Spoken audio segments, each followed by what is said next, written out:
بسم الله الرحمن الرحيم السلام الله عليكم كل طبعا وناكسن داودyaal idilkiin meel walba joogtaan galab wanaagsan ayaa habadeeda ka leeyahay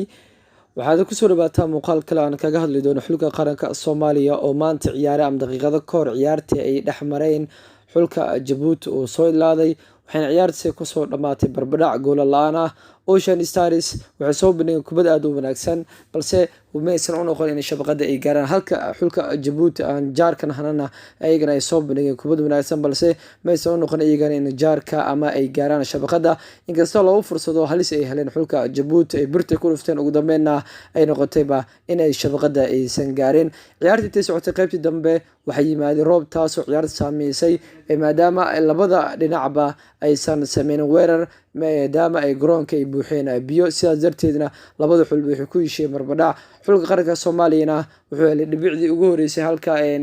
xulka Djibouti uu helay dhibicdii ugu horeysay tartanka Sekafa Siyasa Challenge Cup oo sanadkan martigelinaysa dalka Uganda hadaba koobkan ee Sekafa waxa ugu guulaha badan dalka Uganda oo ku guuleysatay 14 jeer sanadkii la soo dhaafay 2018 waxa ku guuleysay dalka Kenya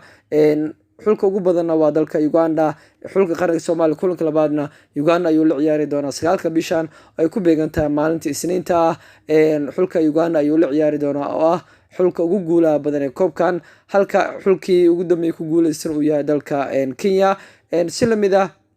xulka qaranka Soomaaliya waxay sameeyeen bedelo dhowr ah Faarax ayaa garoonka soo galay Liibaan ayaa la bixiyay Sirimada Xazaazi ayaa soo galay Xazaazi taabashada ugu horeysay wuxuu ka dhigay on target taas oo shabaqada ku beegsaday laakiinse goolaha Djibouti ayaana ka badbaadiyay shootku sameeyay ciyaaraanka kooxda horseed Xasan Cabdinuur Geesi Xazaazi laakiinse Amar Shakunda ma la isticmaalin kursi keedka ay ku dhameysay kulanka ugu horeeyay isagoo la xasuusto inuu gool ka dhaliyay xulka Zimbabwe tartankii sareebka koobka adduunyada hadaba kulankii u dhaxeeyay xulka Soomaaliya Djibouti ayaa ku soo dhamaaday daabade barbadhac ebra xulka Soomaaliya kulanka soo xiga Isniinta ayuu ciyaari doonaa Uganda ayuu la ciyaari doonaa hadaba aragtida hoos inoo reeb subscribe inoo saar channelkan oo mahadsantiin